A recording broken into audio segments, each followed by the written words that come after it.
Everyone. सो आज हम C++ का एक और पार्ट लेकर आए हैं और इसके अंदर हम सीखेंगे आज स्ट्रिंग्स क्या होता है इसको मैं आपको बताऊंगी। So let's start.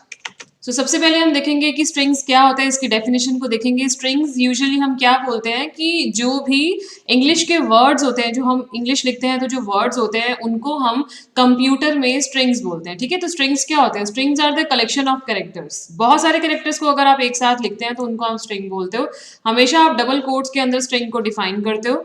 और स्ट्रिंग को कंपाइलर टर्मिनेट कैसे करता है? टर्मिनेट करता है with the help of a null character. जब स्लैश बैकवर्ड स्लैश है और जीरो है, इसको हम क्या बोलते हैं? ये नल कैरेक्टर होता है। ठीक है, तो नल कैरेक्टर की हेल्प से कंपाइलर स्ट्रिंग को टर्मिनेट करता है। तो स्ट्रिंग को डिक्लेयर कैसे करते हैं? With the help of a char data type. आप सबसे पहले कैर लिखते हैं, देन आप एक स्ट्रिंग का नेम डिसाइड करेंगे एंड देन स्क्वायर ब्रैकेट के अंदर आप साइज डिफाइन करेंगे कि कितने कैरेक्टर्स आपको उस पर्टिकुलर स्ट्रिंग के अंदर स्टोर करने हैं। बेसिकली जो स्ट्रिंग होता है वो 1D एरे की तरह वर्क करता है। सो नेक्स्ट देखते हैं कि हाउ कैन यू इनिशियलाइज और you can store the values in a string. जिस केस में आप यूजर से स्ट्रिंग नहीं लेते हैं उस केस में आपको स्ट्रिंग को इनिशियलाइज करना होता है। तो आप इनिशियलाइज करने के लिए 2 मेथड्स यूज करते हैं। तो फर्स्ट मेथड हम देखेंगे जिसके अंदर हमने देखो क्या लिखा है। सबसे पहले तो अब आपने एक डिक्लेयर कर दिया स्ट्रिंग वेरिएबल। इसमें स्ट्रिंग वेरिएबल कौन सा है? str1 is a string variable. Constant क्या है? स्ट्रिंग कांस्टेंट क्या है? This is the string constant value, जिसके अंदर हमने एक वैल्यू को एक वेरिएबल के अंदर असाइन किया है। तो यहाँ पे आप देख सकते हैं कि मैंने एक एक करेक्टर को अलग अलग सिंगल कोट्स के अंदर लिखा है और लास्ट में नल करेक्टर को भी डिफाइन किया है और कर्ली ब्रैकेट के अंदर हमने इस इनिशियलाइजेशन प्रोसेस को किया है। अगर आप ये पहला वाला मेथड चूज करते हैं तो उस केस में आपको नल करेक्टर को डिफाइन करना पड़ेगा। और अगर आप सेकंड मेथड चूज करते हैं तो आप देख सकते हैं कि सेकंड मेथड के अंदर हमने सिर्फ डबल कोट्स के अंदर अपनी स्ट्रिंग को डिफाइन किया है और इस स्ट्रिंग वैल्यू को हम जब डबल कोट्स में लिख रहे हैं तो नल करेक्टर नहीं लिखा है। इस केस में कंपाइलर ऑटोमेटिकली नल करेक्टर को इंसर्ट कर देता है at the end of the string. जहां पे स्ट्रिंग खत्म होगी उसके बाद नल करेक्टर इंसर्ट कर दिया जाता है। नल करेक्टर क्या करता है? बेसिकली नल करेक्टर ये बताता है कि यहाँ पे स्ट्रिंग खत्म हो चुकी है। This is the termination point of a string. इसीलिए टर्मिनेशन पॉइंट को डिफाइन करने के लिए नल करेक्टर को ओ के बाद इंसर्ट किया जाएगा। तो क्या नल करेक्टर अपनी स्पेस ऑक्यूपाई करता है मेमोरी में? यस, श्योरली वो अपनी स्पेस को ऑक्यूपाई करेगा। अगर आप एक स्ट्रिंग स्टोर कराएंगे तो एक एक्स्ट्रा स्पेस लेंगे for storing the null character, right. So next देखते हैं कि मेमोरी में ये पर्टिकुलर स्ट्रिंग किस तरह से रिप्रेजेंट की जाएगी। तो आपने देखा होगा कि मैंने साइज लिया था 10, तो मैंने साइज जो एक स्ट्रिंग का लिया था वो मैंने साइज लिया था 10। ठीक है, तो मेमोरी के अंदर अगर 10 स्पेसेस ले लेते हैं तो 10 स्पेसेस के बाद डेटा स्टोर कैसे होगा? तो सबसे पहली स्पेस पे H होगा, फिर E, then L, then L and then O, और उसके बाद O के जस्ट बाद नल करेक्टर भी स्टोर होता है। वो अपनी पूरी स्पेस को ऑक्यूपाई करता है। इसीलिए मैंने आपको बोला था कि आपको एक एक्स्ट्रा स्पेस लेनी पड़ेगी, क्योंकि हमने 10 स्पेस ले रखा था इसलिए नल करेक्टर भी इजीली हमारा स्टोर हो गया। अगर आपने स्पेस नहीं लिया होता तो प्रॉब्लम हो जाती, तब आपका एरर भी आ सकती है इस केस में, या फिर आपको एक वार्निंग मैसेज आ सकता है कि आपका जो कंटेंट है वो मेमोरी स्पेस से ज्यादा है। नल करेक्टर को अपनी स्पेस चाहिए बट आपका कंटेंट लॉस्ट होने के पूरे चांसेस है, इसीलिए आपको स्पेस ज्यादा लेकर चलनी है। अपने जितना भी स्ट्रिंग का डेटा होगा उससे एक स्पेस ज्यादा लेकर चलनी है फॉर नल कैरेक्टर। सो यहाँ पे स्ट्रिंग के जितने भी कैरेक्टर्स हैं उनको इंडेक्सिंग भी प्रोवाइड की जाती है। जैसे कि हमने एरे में देखा था, एरे के अंदर इंडेक्सिंग हमेशा 0 से स्टार्ट होती है। सिमिलरली स्ट्रिंग के अंदर भी 0 से ही इंडेक्सिंग स्टार्ट होती है। 0, 1, 2, 3, 4 एंड 5।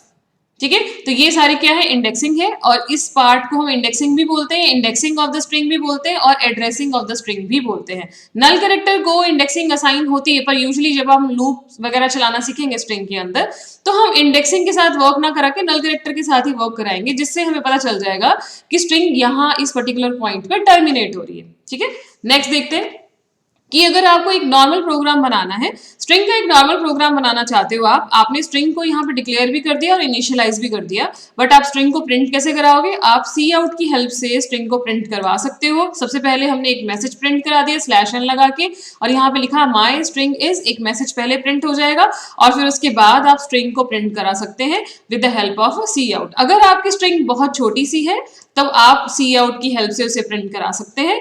अदरवाइज आप यहाँ पे पुट्स मेथड को भी यूज कर सकते हैं। पुट्स एक फंक्शन होता है जिसकी हेल्प से भी आप स्ट्रिंग को प्रिंट करा सकते हैं। नेक्स्ट देखते हैं कि अगर आपको स्ट्रिंग खुद से इनिशियलाइज नहीं करना है पर आपको वो स्ट्रिंग यूजर से लेना है, तो उस केस में क्या करेंगे, आप सबसे पहले स्ट्रिंग वेरिएबल को डिक्लेयर करेंगे। डिक्लेयर करने के बाद आपको उस पर्टिकुलर स्ट्रिंग के अंदर डेटा यूजर से लेना पड़ेगा। सबसे पहले आप यूजर को एक मैसेज देंगे एंटर अ स्ट्रिंग, उसके बाद आप उस पर्टिकुलर स्ट्रिंग को यूजर से सी इन करवाएंगे।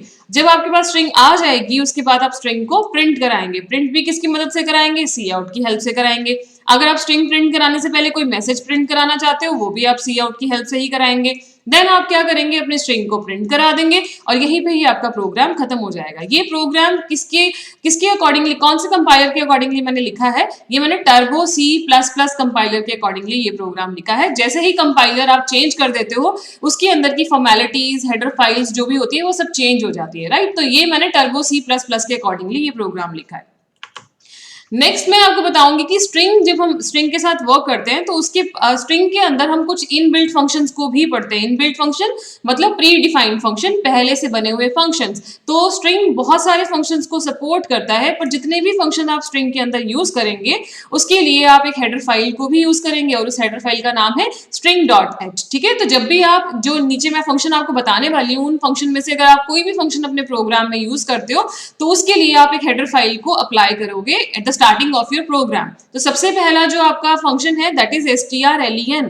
strlen के नाम से ही हमें पता चल रहा है कि ये क्या करेगा, ये गिवन स्ट्रिंग की लेंथ को फाइंड आउट करेगा। कि एक टाइम पर कितनी स्ट्रिंग की लेंथ को फाइंड आउट करेगा, ओनली वन। क्योंकि आप देख सकते हैं मैंने इसकी पैरेंथेसिस में सिर्फ एक ही स्ट्रिंग को डिफाइन किया हुआ है s1। s1 is the name of only one string. Okay, so second function is strcpy।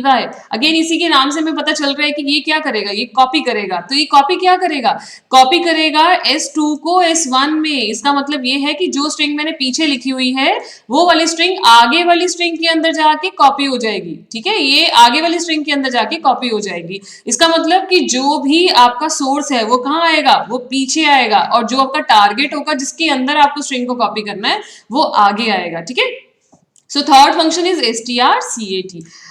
CAT का मतलब क्या है, यहाँ पे CAT का मतलब है कंकैटिनेशन। कंकैटिनेशन या कंकैट्स आप कुछ भी कह सकते हैं। ज्वाइनिंग, जिस कंकैटिनेशन का मतलब क्या होता है, ज्वाइनिंग। जब आप दो स्ट्रिंग को आपस में ज्वाइन करवा के एक स्ट्रिंग बनाना चाहते हो उस केस में आप strcat को यूज करते हो। सेम जो मेथड हमने अप्लाई किया था strcpy के अंदर, कि जो पीछे वाली स्ट्रिंग होती है वो आगे वाली स्ट्रिंग में कॉपी हो जाती है, सेम इसमें भी ऐसा ही होगा। strcat के अंदर जो हमने पीछे स्ट्रिंग लिखी है s2, वो s1 के बैक साइड पर जाके उसकी एंड ऑफ द स्ट्रिंग पे जाके कॉपी ज्वाइन हो जाएगी। ठीक है, इससे क्या होगा, s1 का डेटा लॉस्ट होगा नहीं, s1 की जो भी स्ट्रिंग के अंदर जो भी डेटा पड़ा हुआ है उसकी एंड पे जाके s2 ज्वाइन हो जाएगा। अपना एक जो s2 का कंटेंट है वो s1 के लास्ट में जाके ज्वाइन हो जाएगा। इससे दो स्ट्रिंग आपस में कंकैट होके ज्वाइन होके एक स्ट्रिंग बन जाएंगी। मैं आपको ये सारे प्रैक्टिकल्स भी करके दिखाऊंगी, ये सारे फंक्शन कैसे वर्क करते हैं। पहले हम थ्योरी समझ लेते हैं फिर हम प्रैक्टिकल भी करेंगे। फिर हमारे पास नेक्स्ट फंक्शन है strcmp। strcmp क्या करता है, दो स्ट्रिंग को आपस में कंपेयर करता है कि ये दो गिवन स्ट्रिंग जो भी होंगी क्या वो आपस में एक जैसी हैं, क्या वो सिमिलर हैं। तो उसको कंपेयर कराने के लिए strcmp फंक्शन यूज करेंगे। अगर ये दोनों स्ट्रिंग आपस में बिल्कुल सेम आ जाती है तो हमारा आंसर क्या आता है, 0। कंपाइलर क्या देता है हमें एज आंसर, 0 आंसर देता है। अगर दोनों स्ट्रिंग आपस में ज्वाइन हो, मतलब एक दोनों स्ट्रिंग आपस में कंपैरिजन होने के बाद बिल्कुल सेम होंगी तो हमारे पास आंसर आएगा 0। Next function is strrev। किसी भी एक स्ट्रिंग का रिवर्स करने के लिए हम इस फंक्शन को यूज करते हैं। सिर्फ एक ही स्ट्रिंग के रिवर्स कर पाएगा ये एक टाइम पर। Next is strupr। strupr का मतलब है कोई भी लोअर केस की स्ट्रिंग को अगर आप अपर केस में कन्वर्ट करना चाहते हैं तो उसके लिए आप इस फंक्शन को यूज करोगे। Next is strlwr। ये क्या करेगा, ये upr का उल्टा करेगा, अपर केस की किसी भी स्ट्रिंग को लोअर केस में कन्वर्ट करने में आपकी हेल्प करेगा। And next is strchr। strchr का मतलब है कि अगर आपने कोई एक स्ट्रिंग ली हुई है और एक कैरेक्टर लिया हुआ है, आपको उस पर्टिकुलर स्ट्रिंग के किसी सर्टन पॉइंट से डेटा पिक करना है। फॉर एग्जाम्पल मैं आपको बताती हूँ कि अगर आपके पास एक स्ट्रिंग है और उस स्ट्रिंग का आपने स्ट्रिंग ले रखी है हेलो, ठीक है, एक स्ट्रिंग ले रखी है हेलो और आपने एक कैरेक्टर ले रखा है ई। ठीक है, तो अगर आपने इस फंक्शन को यूज किया, हेलो आपने S1 की प्लेस पे लगा दिया और C की प्लेस पे आपने E को रख लिया, तो क्या करेगा ये strchr, ये क्या करेगा E से आपके डेटा को पिक कर लेगा। तो हमारा आंसर क्या आएगा, हमारा आंसर आएगा ELLNO,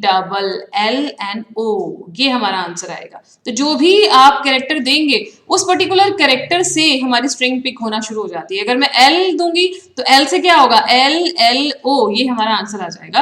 अगेन मैं आपको ये बोलूंगी कि मैं आपको ये प्रैक्टिकल सारे करके दिखाऊंगी, पर अभी इस वीडियो के लिए इतना ही काफी है। प्रैक्टिकल के लिए आपको मेरे नेक्स्ट वीडियो का वेट करना पड़ेगा। सो नेक्स्ट वीडियो में हम करेंगे इन सारे फंक्शन का प्रैक्टिकल और कुछ और नई चीजें भी करेंगे। So that's all for this video. Thank you so much.